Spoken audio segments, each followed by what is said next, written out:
Magandang araw sa ating lahat. Again, this is Engineer Jom Digia and welcome back to my channel. So sa video tutorial na ito, ituturo ko sa inyo kung paano mag-solve ng isang random past board exam problem sa subject na Engineering Economy under the topic Compound Interest. So ating basahin ng problem. By a condition of a will, the sum of 20,000 pesos is left to a girl to be held in trust fund by her guardian until it amounts to 50,000 pesos. When will the girl receive the money if the fund is invested at 8% compounded quarterly? So there are four choices here. Letter A, 7.98 years. Letter B, 11.57 years. Letter C, 10.34 years. And letter D is 10.45 years. So since nabanggit guys, no, yung word na compounded, alam na agad natin ang gagamitin natin, which is yung formula ng compound interest. So for our solution,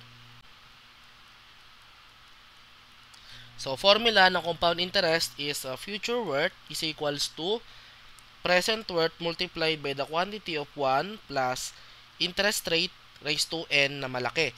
So kung ito ay palalawakin mo pa, future worth is equals to present worth multiplied by 1 plus I sub n over m, so raised to mn. Yung I sub n over m is yan yung katumbas guys ng interest rate, wherein I sub n is the nominal rate.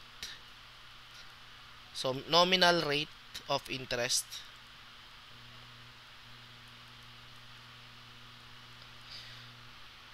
So yung isa naman, yung m is the compounding periods. Ilang compounding yung nag-occur doon sa problem. Yung m again is the compounding periods. And yung ating n is the number of years. Okay? So, let's substitute, no? Sabi sa problem, guys, ang hinihingi sa atin is kailan daw marireceive ng babae, ng batang babae, yung pera niya.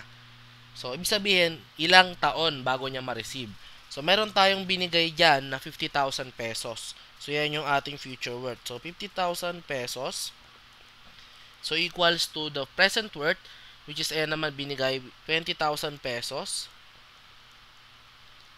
Multiplied by 1 plus the quantity ng ating I sub n over m. Yung I sub n natin dyan guys is 8%. So, yan yung nominal rate of interest natin. Yung m natin, sinabi sa problem, compounded quarterly. Kapag compounded quarterly, yung m natin ay 4. So, raised to mn, 4 times the number of years, which is yung n is yung ating required sa problem. So, kapag sinipsolve mo yan, so makuha mong sagot is 11.57